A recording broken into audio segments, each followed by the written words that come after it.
Hey everyone, and welcome back to Let's Examine Resident Evil 5. This is episode 3. You all know who you are, and my friends, family, and cellmates know me as David. So, last time on Resident Evil 5, sorry, my throat's a little sore today, but I've got some stuff to drink on hand, so I should be fine for the most part. I'll try to avoid sort of clearing my throat into the mic. Last time on Resident Evil 5, Chris and Sheva had just battled their way through a little sleepy seaside part of Kajuju. They had gone through, I wouldn't exactly call it a shanty town, but a rundown section of town, been separated for a bit, fought a chainsaw-wielding maniac, and they had made their way through a train yard area infested by Magini and evil zombie dogs, and had just about to descend down a minecart into a mining area, which is where we'll be picking up today. So, in a second, just gonna start, make sure no one can join me, and let's begin. I'm just gonna do some quick organization here. Let's see, just gonna sell off some treasures, make sure I have full ammo, get a couple health items, take excess items away from Sheva so she has empty space. Sell those off for some treasure. Let's see, it's been a little bit since I did this. Okay, it looks like we're all ready to go. So, if you haven't noticed yet, the loading screens between sections all contain little tidbits about Resident Evil history. Okay, so back in the game. This is probably one of my least favorite parts of the game, especially playing by yourself, because you have to have one player who is carrying one character who's carrying a lantern in order to illuminate the way ahead for the other character. So what I'm doing here is, I know there's a treasure. This is one of the more difficult treasures to find in the game. This is a treasure on one of these posts that, usually when you find a treasure that's sort of embedded into the ceiling, which becomes a recurring theme going on, when you hover over it with your cursor, your laser pointer, it'll become illuminated like you're shooting an enemy, but this is the one treasure in the game where this is not the case, so it becomes incredibly difficult to find. I do not believe I actually find it here. As I was saying, I don't like this part in the game because one character has to pick up a lantern and is unable to defend themselves, and they have to illuminate for the other character, and this is just a very dark, confusing part of the game in general. It can be especially very hard to do as playing by yourself, which I'm as, because the AI is not that good about shooting the right spot. So here I am, because we were having some frustrations last time with Sheva, not combining herbs correctly. I'm going to try to take over for a bit, and whenever she picks up herbs, I'm going to try to mix them myself. Yes, that's what was going on there. Just took a little side passage there. Because even though I said this is a very confusing, you see right there, GPS unavailable, you don't have a little mini-map for this section. Even though this is a very confusing part of the game, I'm familiar with it. So now, of course we can't be alone for 5 minutes in this game. You can't go 5 minutes in this game without action. So, oh, and that guy's head popped with one of those whip-like, snake-like, spinny things. And Sheva is not doing a good job at all, is there? About illuminating. Yeah. So it's a little difficult. You can see sort of at the top of the screen there's another guy like waiting the wings, doing a little hokey pokey. And there he is. Yep. So shoot him in the leg. Let's see if I can quickly. Yep. Run up, uppercut him. Give some shotgun ammo. One bullet, he's dead. I think I mentioned that last time. Past couple times. That's a really useful part of this game for conserving ammo, especially early on, is the melee attacks. I see there's a treasure up there, so shoot it down. Yeah, so from now on, not all the, large part of the treasure going forward from this part of the game is going to be sort of embedded into the ceiling, and you're going to have to identify it and shoot it down. It's going to come up a couple times throughout this video, and a couple times where I'm going to be searching around for it, so, apologize if it's boring, sort of offhand.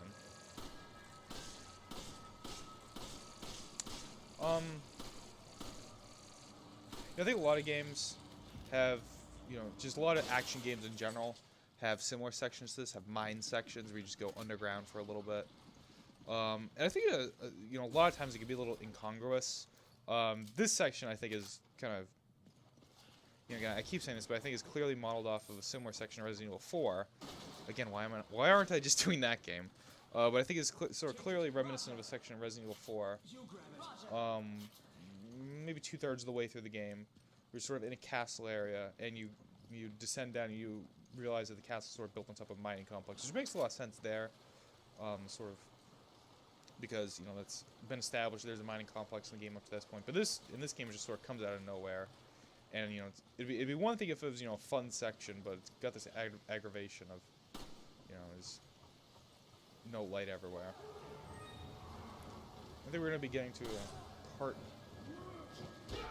Yeah, so that's what I was saying. That's one of those treasures that's embedded in the ceiling. Oh my god. So did he just swing the axe at us, like with the pick part? Or sorry, I think it's a pick. Did he swing the pick part at us, or just hit us with the little head? Because it looked like we got hit with the head. Right? That wasn't just me. I think if a real person encountered all this, you know, it'd scare the hell out of them. You know, oh my god, that guy's got a whip coming out of his head. And when Chris, you know, fires 3 rounds, reloads. I like those little animations when you go by the dissolving. Oh, I don't think I mentioned that to this point. That when you kill enemies, their bodies dissolve. I think that's really weird and sort of out of tone with the rest. Like, I'm trying to think if that was in the again, that's something I'm certain that's in the Resident Evil 4. Oh no, Sheva, don't worry, we're fine. Just go pick up that ammo. Yeah, well, she's holding a lantern. Again, she can't help you at all. And again, you know, if you were playing as Sheva, Chris would be. Damn, I picked it up. Why did I do that? I didn't mean to do that. Oh, I must have pressed X when I meant to press B.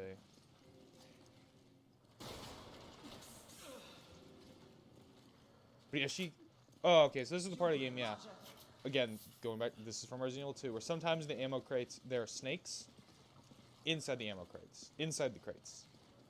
I don't know how they get there, like, were they put there as babies and kind of, like, grow up inside? Because, like, I don't know how you're supposed to... like, how you'd handle... Like, persuade a live snake to just, like, sit around in a box. But yeah, it definitely comes sort of, there's certain points, you know, it only comes up 12 times, but there's certain points in the game where it very much helps to just, you know, if you're going to swing your knife to crash it, to open a box, double swing. Knee, uppercut, let's rush over, let's stomp him while he's down. Yep. They always, you know, you stomp, like, they always sort of reach up and try to grab you, like, you know, you're kicking the air out of them. That's their last gasp. Fall back down. Okay, so I saw if you're paying attention a moment ago, I saw a secret area. So, you know, sort of like what I was saying last time with the red barrels. You know, games always, you know, going back all the way to Doom. You know, games treating you, okay, if I see an area in the game, you know, that has, there's another snake. I actually think this is the only section of the game where they're in the crate, where there are snakes in the crates. I think it may disappear after this. I'm not entirely sure. But, you know, if you see an area with items, you know, you immediately think to yourself, okay, you know, I should be able to get there. So this is an interesting little part. So there's this crank here, you know, that has to have a character open it to open a gate. And, you know, if you've sort of, you know, I think, you know, if you have 2 brain cells thrown together, you can sort of tell what's going to happen. Yeah, as soon as you rush through, that guys, you know, who just come from nowhere, you know, they just rush in, and crap, I forget what you have to do here. I forget if you have to if you just kill enough of them, then eventually that will open, or if it's the case that you have to rush forward into the cavern, turn another crank. I think it's, yeah, okay, yep, so that's the case. But yeah, me sort of futzing around there just meant that I just wasted a bunch of machine gun ammo. I wish it kind of, you know, I don't necessarily want the game to tell you exactly what to do. I wish it would kind of tell you a bit better, you know, what you're supposed to do there. This is a nice little set piece, you know, you rush into this sort of mining complex, and all these guys just come out of nowhere, and you have to take care of them. This is kind of a long, I actually take a long little while to do this. I don't know say a long time, but a while to do this because because I know there's a couple treasures sort of hidden here on objects. So usually if you're smart, you kill everyone, then you do the item cleanup. But for some reason I was getting really impatient at some point, so eventually I sort of abandoned the main battle and just started running around. So it hasn't happened yet, but as you go in here, there's the flash grenade. Flash grenades. I don't know why I paused there. Oh, it's because I'm using a 360 controller, and the battery died. Okay, yeah, so just swap out the battery pack, swap out the batteries, and reconnect the controller. And I should be able to get, so it doesn't look like I'm getting connectivity with it, even though, it's recognized I have it. I can't move things around. So let's see. Oh, okay, something happened. Yeah, okay, yep. So restart, oh no, I'm back to keyboard now. Okay, let's see. Oh, you got the controller mapped back. Do I have control? Yes, I do. Okay. Apologize for that. If something like that happens again, maybe I should just edit that out. No, because I think it's it is like, that'd look kind of weird. I just like edit out, like, just jump around. I think I'll leave that in. Because that's the experience of playing this game. It can be, I'm giving you the full experience of playing the game. Sometimes, especially when you're playing on PC, especially in you have some background program running and it'll come up and just confuse you. Yeah, so that guy blew up right next to me and I'm perfectly fine. I find that very funny. What was this thing? Oh yeah, flash grenades. So flash grenades have two purposes. Maybe I've said this before. They'll stun enemies momentarily. So you can, sort of do a lot of melee. Oh, that guy just threw some dynamite. So you can run up and do melee attack. Or if you're attacking a mutated enemy, like one of the guys who's got like those whip snakes out of their head, or there are a couple other enemies that we'll encounter later in the game. If you use one, it'll automatically kill them. Okay, so I think I'm gonna futz around here for a minute. Because I know there's a treasure on that thing, but I don't entirely know where it is. Yeah, so screw the wrench guy. Who does he think he is? Jack from BioShock? Or the character from System Shock 2? Oh, break the guy's neck. It wasn't Saddam Hussein this time, so. I know it's on one of those little, I don't even know what to call those, spokes? Like it's the center, it's like the center of the wheel on your bike. Yeah, so there's like guys with dynamite all around, but all I'm concerned about is where's my treasure, damn it. I need my gold, I need my money. Oh, there it is, I see it now. Okay. Yes, again, I'm recording this after I've already played through it, so David in the present saw this, but David in the past playing this game didn't see that treasure. I wonder if you saw it, viewer? I wonder if I find it. I think I find it. I think that's the one I find. There's another one. There's the one very early on that was sort of hidden that I said about that I couldn't find. And there's another one that I'm fairly certain I don't find later that I've spent some time looking for.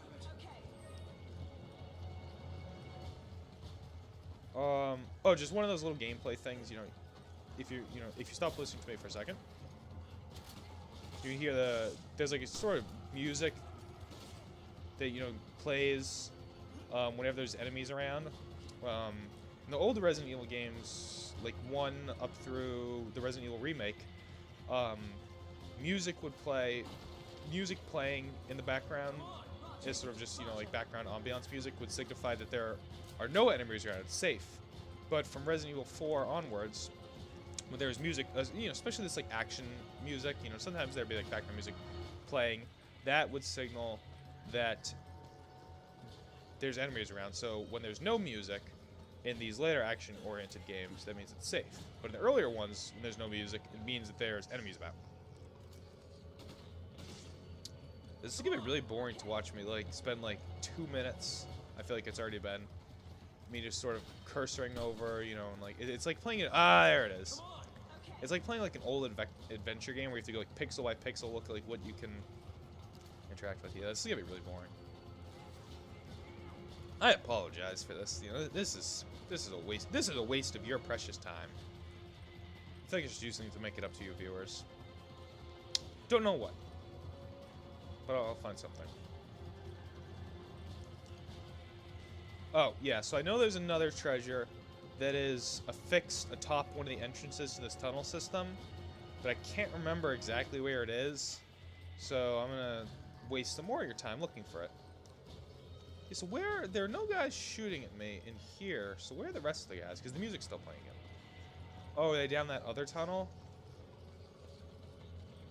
Yeah, they're probably down this other tunnel. Yeah, so let's go down here. What are those? Are those sandbags or garbage bags that are around the set? Okay, so guy's got a crossbow. It takes like 2 minutes. Oh crap! That's get dynamite. Run, run, run, run, run, run, run, run, run. Shoots it on him, stay in the head. He hits me with his whip thing.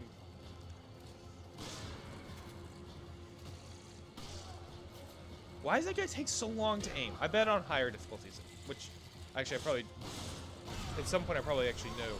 You know, whether or not on higher difficulties they fired faster. But I bet on higher difficulties they don't take as long to like line up their shots. Yeah, so let's just waste some ammo shooting that guy. Yep. Is the music still playing? So is there someone still alive? Let's just admire the detailing of the slide on that gun for a sec. Is someone still alive? Where? Is it? Am I going back to find? No, I'm going back to see if I can find that treasure. Yeah, I'm examining the ceilings and thinking, okay, is it affixed to the top of that, above that entrance, or is it in the ceiling here somewhere? I'm fairly certain it's above one of the entrances. Yes, I'm gonna go up and turn around. I'm gonna check.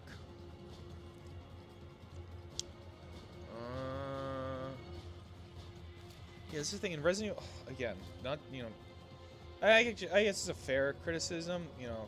Because these are things, you know, as I said in the last episode, yeah, you don't need them to win, you know, to do well at the game, but they're kind of, they're necessary to help you do better. In Resident Evil 4, the treasures had a very clear blink, you know, white light that they, you know, reflected very well. But in this game, you know, it's, because you're in sort of bleached out, lighted areas so often, it can be a little hard to find them. Yes, I'm just giving up on that treasure, and let's just go up.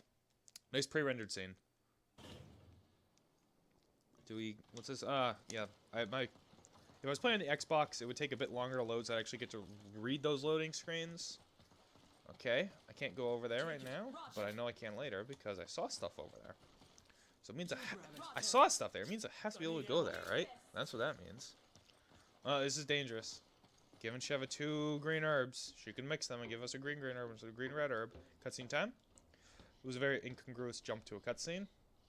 Like halfway through a step, it just jumped. Actually, I think the cutscene started off us lower on the staircase than where we were. So you must be Irving. Does anyone ever phrase? Honestly. You think this is a joke? Oh my god. I can't take that guy seriously. Oh, I'm not like Listen to his accent. businessman with standards. Drop the weapon. Where's he supposed to be from? How about you drop yours? That's not even a question. That's just like a declaration. It's like he's just like he's not even like asking. He's just offering an alternative. Yeah, seriously though, like who cast that guy? His accent is all over the place. Slow motion. Are those combat high heels? I think those are combat high heeled boots. Oh, it's Bird Lady from earlier. Masked Bird Lady.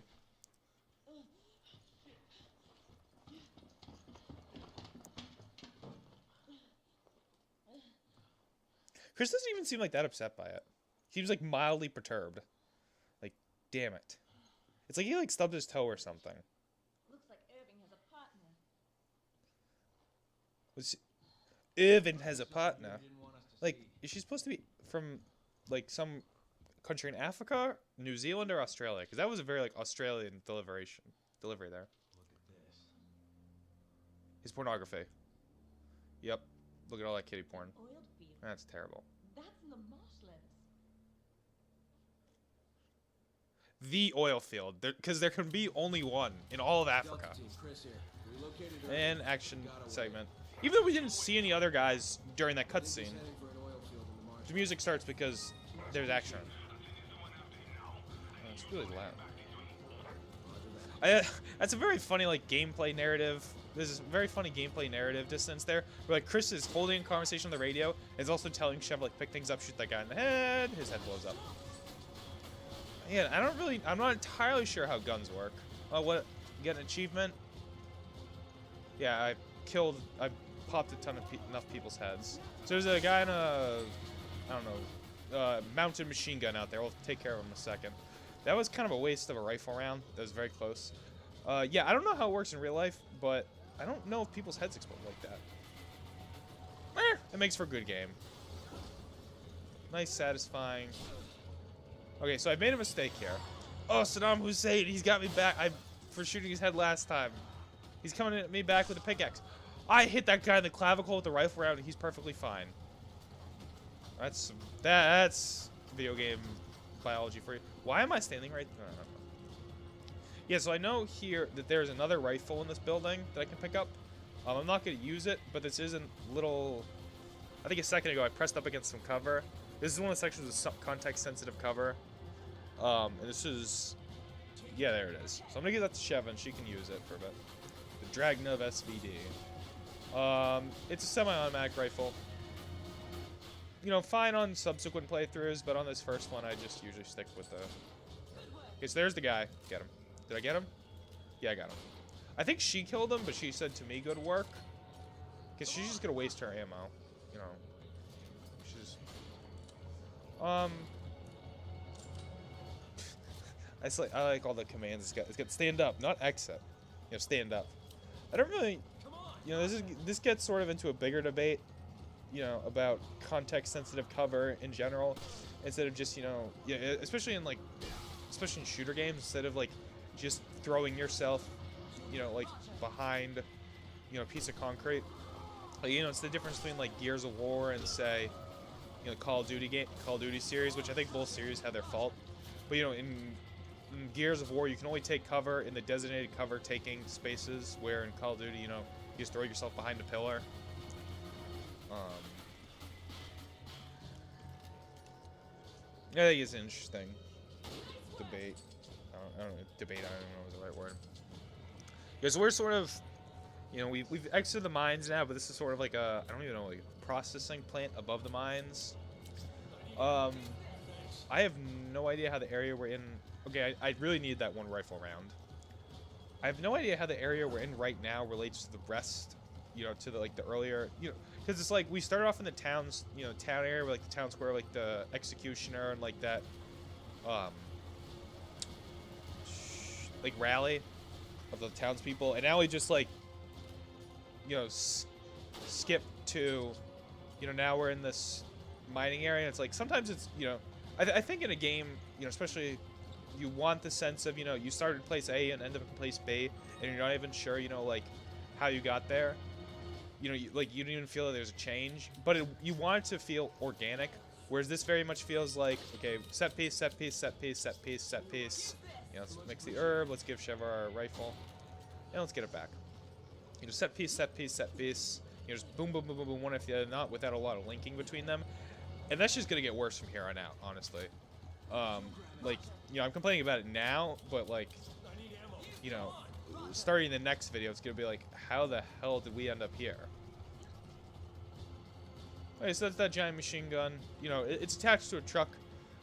You know, and rather than, you know, taking, you know, commandeering the truck with the machine gun on the back, you know, using that to mow down these guys, you know, driving forward, just leave it there. Treasure up there. I didn't see that treasure because, you know, the small light it gives off isn't enough to see against the backdrop. I just knew the treasure was there. I think this may be the longest ladder in the game. I'm not entirely sure. Yeah, I think it is. It's not nearly, if anyone's ever played Metal Gear Solid 3, which is a game I may get to at some point, there is a comically long ladder in that game that probably takes you 3 minutes. Oh god, she's coming at me with an herb. Thanks, Sheva. Not gonna need that later at all. I actually am, because I know what's coming up. That guy's just standing there, just, you know, waiting for us to approach. Well, you know, I guess they're supposed to be zombie, you know, or Magini, or, you know, something, so, like, it kind of makes sense they're not entirely smart, but still, I mean, come on. That cannot be good on the shins. Like, that was like a 6 foot, that's like a 6 foot drop right there. 8 foot drop, that's tough. Oh, quick cutscene to tell us that there's some stuff coming up. You know, like, why doesn't this game... Okay, there's a guy up there. And now, if you pay attention in the upper left... Yeah, you see that blinking thing right there? Let's shoot that. That's treasure. I'll cover you from up there. You know, like, was that cutscene really necessary? Like, I'll cover you from up there. Give me a hat. Her accent is like all over the place. Everyone's accent in this game is all over the place. You know, just vague ethnic people. You know, not ethnic to be, you know, race. Okay, that guy's... Can I shoot it out of his hand?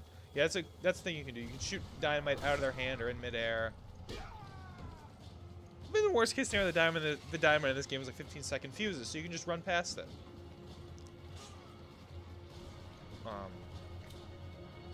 Oh yeah, that cutscene. I keep harping. I keep meaning to say something about it. But like, it didn't tell us anything like is important. It just showed us like the next area. So I feel like every time I open the door, should there be like a cutscene? Should there be a cutscene? You know, we just knocked down Saddam Hussein in the back of the head, by the way. That guy's a hillbilly. That guy's those two guys are from Deliverance. You know, gotta show the hillbillies, you know, who's boss. Ah, Saddam Hussein's back. And he blew himself up. I can make a macabre joke, but I'll rise above the temptation. I'll rise above it. Oh, there wasn't a little prompt there. Or is that the Saddam the two guys, they both kind of look... It's the mustache. Honestly, that's what it is. It's the facial hair and the haircut. Stomp his head in. Yeah, it's... Oh, man, so many heads get blown off in this game. You know, like that should be like something like, you know, if you want like ratings on video games that matter, like you shouldn't have things, you know, like violence, language, you know, sexual content. You should have things, you know, like main character curb stomps, you know, bad guys with repeated frequency. Heads explode routinely. You know, if that's what, like, I think I got hit, thrown back by that dynamite connecting, like hitting me, not the actual explosion of the dynamite. Didn't that, like, the dynamite explode?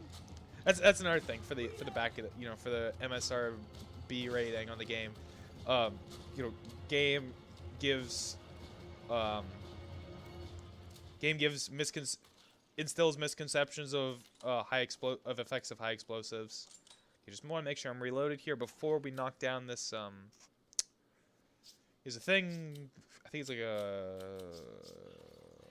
dumpster. It's a dumpster blocking our progress, and we're gonna knock it down and go into a little area over there. Investigate. It's too heavy. Twice. You know, because once was, you know.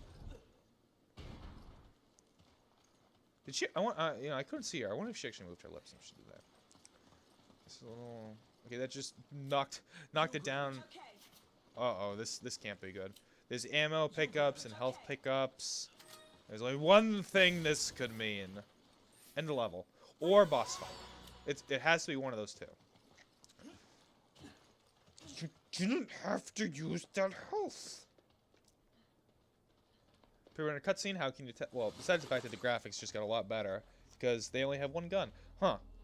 Bats. Is Bruce Wayne around? No? We're gonna get the next best thing.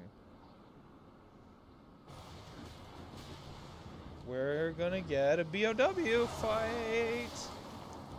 Yeah, those guys look really qualified to, So did they intentionally, like, take that corner really hard like that? Or was that an accident? I'm very curious, actually. So this... I think we got a quick glimpse of what's inside of there. My huge head-sized biceps are tingling. BOW says tingling. Urge to kill rising. This could be my favorite enemy in the game. Ooh, slime. Slime is never good. You see it? Hey guys, how's it going? Ooh yeah. So this thing is technically it's called I think Popo Karamu. P-O-P-O-K-A-R-I-M-U. That's the answer to your question, Chris. But if we're being realistic, it's Batbug. You know, I mean, come on. It's Batbug, right? It's Batbug. How are you sure he's responsible? What is going on in your mind where you're making... I mean, besides the fact that you, that you saw Irving and then you saw that.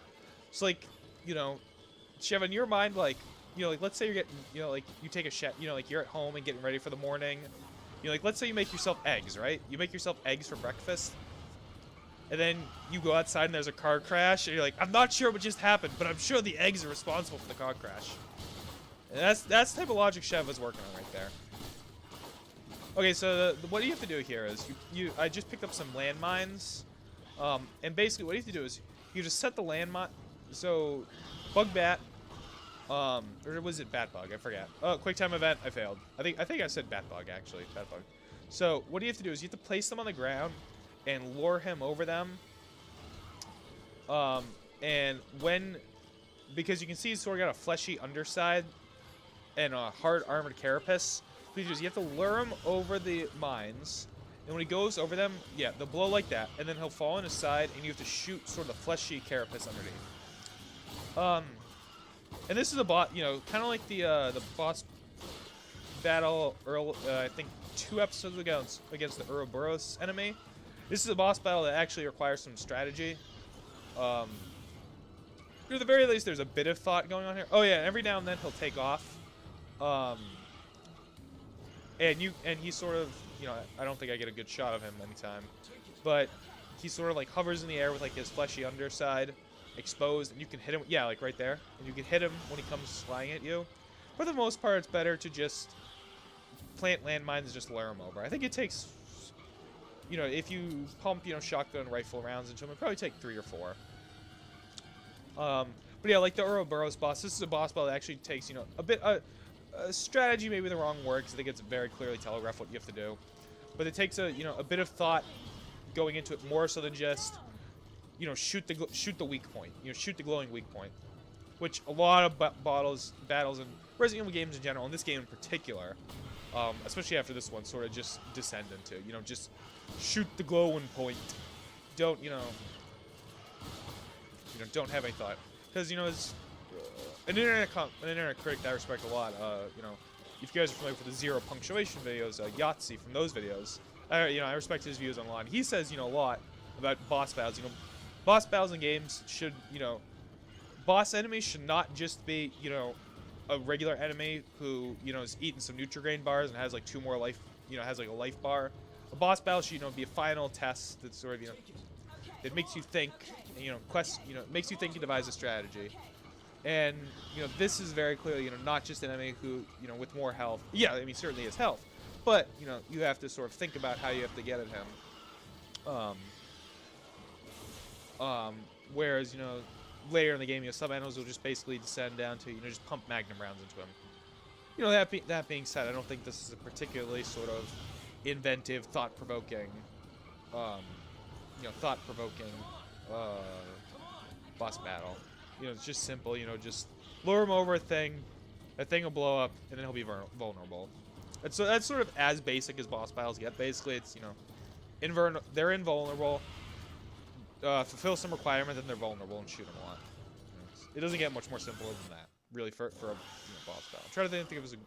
Oh. And, it, you know, again, you know, no indication whatsoever how much damage you dealt to him. And then all of a sudden, he's just done for. And it cuts to a cutscene. And he escapes.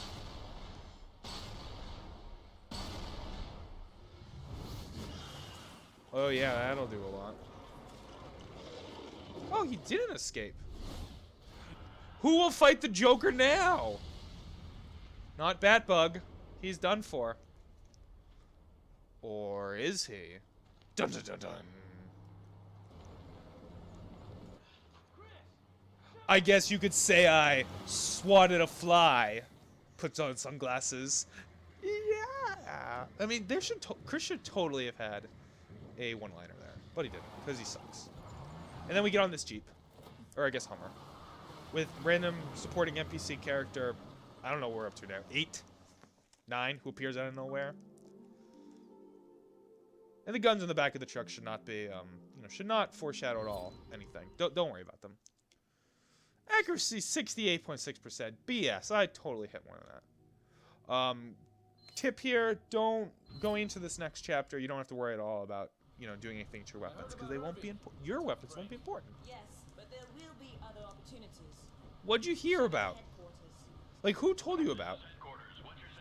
Like, There's a high probability I mean, that Irving is on his because way to an oil Chev field and in the Chris were the marshlands. ones who lost him. We're rejoining So like that'd be like Texas saying, and so we lost, like Sheva say to him, we lost Irving.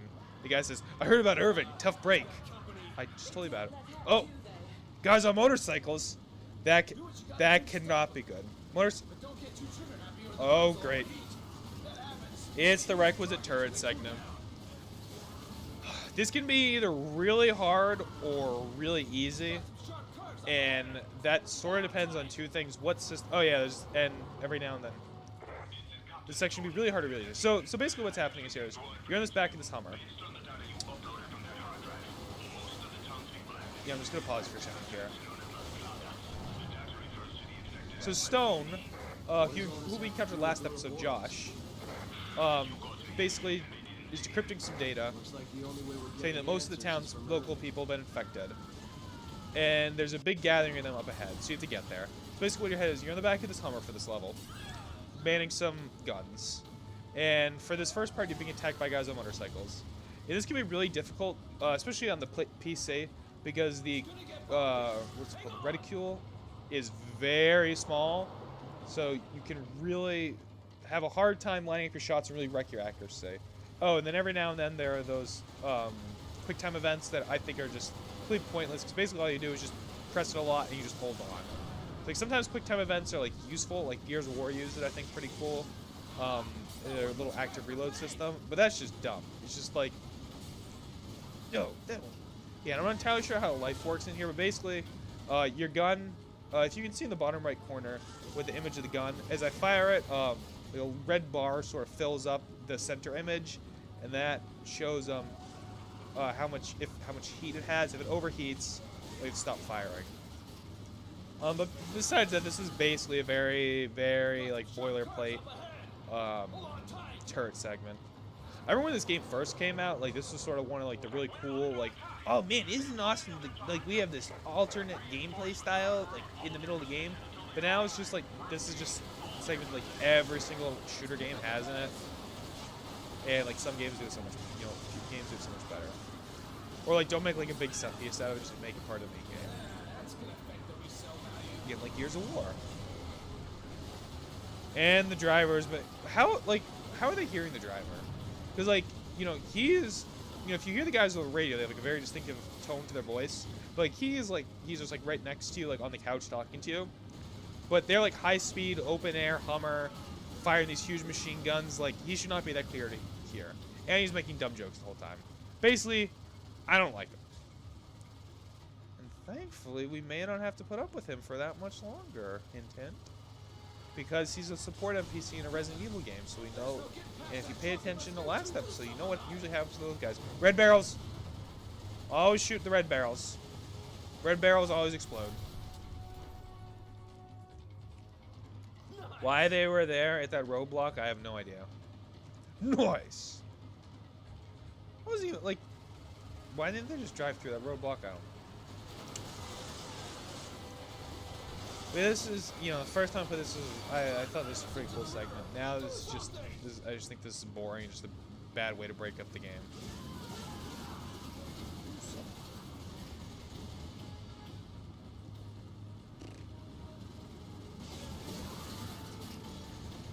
Yep. No, I mean, honestly, like, there's not a lot to say about this segment that I haven't had, from a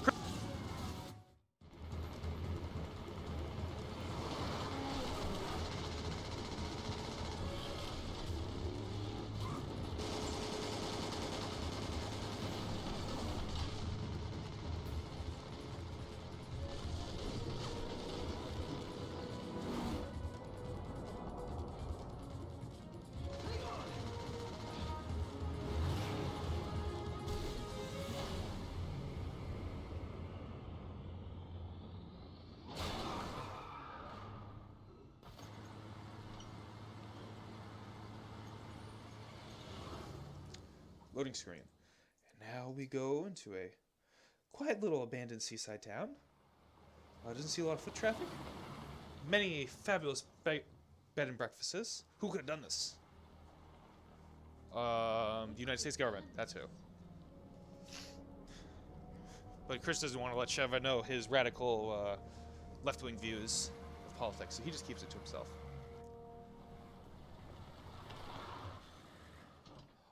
Oh yeah, let the nameless guy go out, not the two hardened agents. That can't be good. It's a T-Rex. Chris has seen Jurassic Park. He knows what to be afraid of. Was that our Helmer? I'm not entirely sure. It is a T-Rex. Oh no, worse, it's the Rancor. Oh, it's not the Rancor. It's Nedusu. Nedesu.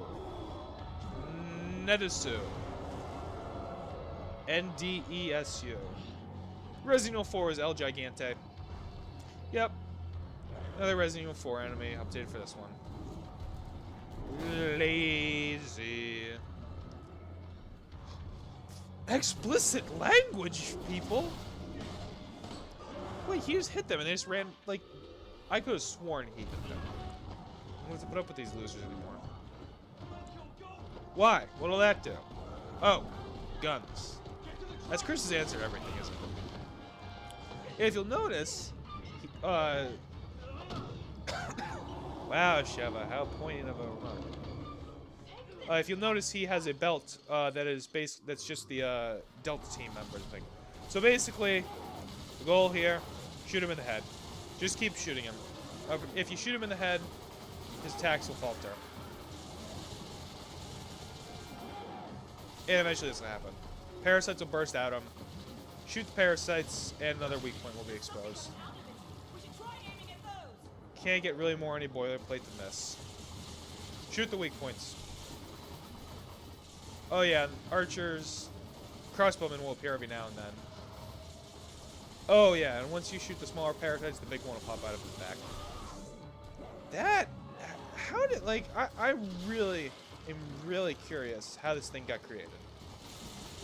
Like, I want to know, who took the time to say, okay, so like, we get a dude, and then like we make him big, and then like we put parasites in, but we have to make sure that the parasites can pop out and pop back in. That is vital.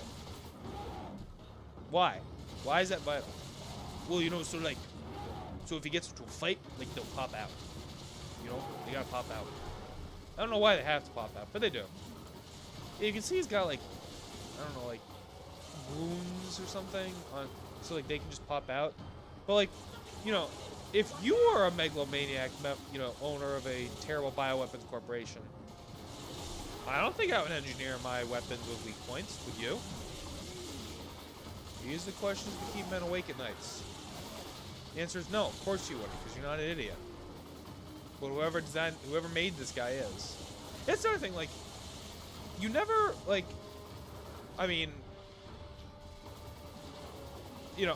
especially, watching a movie, playing a game, I don't need to know the answer to everything, I can watch The Godfather, and I'm smart enough, to sort of make leaps myself to figure out, what's going on. But it's like, when you're playing, a B action game like this, it's got certain sensibilities, like, you expect everything to be told to you. It's like, you never learn, like, where this thing comes from. And he's dead. Because of the thing on his back paw. Which is apparently keeping him going. But you had no reason to know that. Like, for all you know, that could have just been, like, if you blew that up, he'd just get stronger.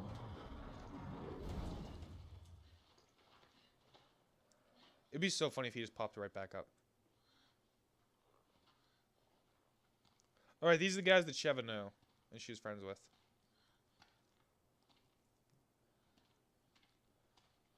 Cliche, get the dog tags. Where are you, Josh? Military-like organization, cliche number 275. You don't have to do this. You can still back Oh, and now we get Chris's motivation. I've got a person. 2.5 hours into the game. For goodness sake. Chris, look around. We should both get the hell out of here. I'm not here just for the mission. What Would are have been you useful if talking we had about? known this at the beginning of the game, Chris, to understand why you were doing the things you're doing. I was still alive. At first, I didn't know what to think. But when I saw the data file Or, from the Delta team, I knew maybe 45 minutes into the game. Jill is still alive. what it her accent's all over the place. And Chris's Chris's acting is so like, we're partners, I'm sure. No emotion except gritty, determined guy. The actor who's playing him is trying to do a Clint Eastwood thing. Why do we have that cut there? What did that cut do? Why does he have to do this alone again? I don't have much time. I have to. I don't think it's really explained. Because he says. I'm going with you. Why did my control scheme change the keyboard There are mouse? people that are dying here. Are you sure about this? Her lip sync's really off, isn't it? You were ready to cut His lip sync's really off. I'm just noticing how bad the lip syncing is. Turn your back and walk away. But their lips are like really floaty. From here on in, it's just us. Oh, Partners. I don't because this is a Japanese game Now let's get originally, moving. right? So the so lip sync was the Japanese dialogue. That's why the lip sync is floaty. Yeah, I think this is the cutscene I mentioned at the very beginning of the first video, where Sheva's whole character is introduced and then resolved in a single span of like a minute. The whole conflict. So, does the top of that look clipped to anyone else?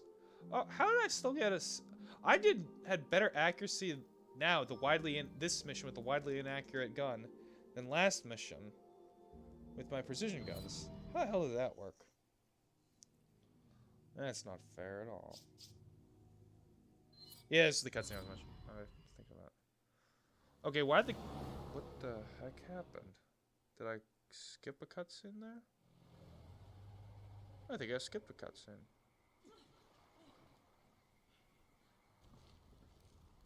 Oh, okay.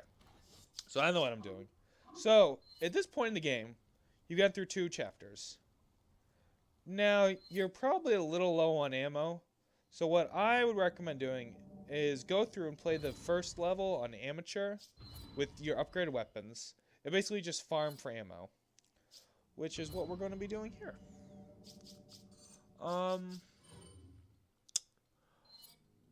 Let me see. I go through this twice. I do this twice.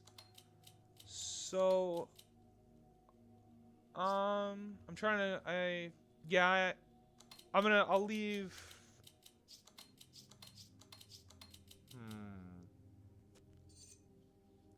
You know what, I think I'll just cut the video here actually.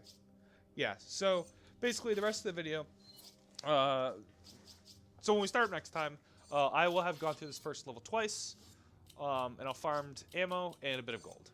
So that's where we'll pick up next time. Thank you for watching episode 3 of Let's Examine Resident Evil 5.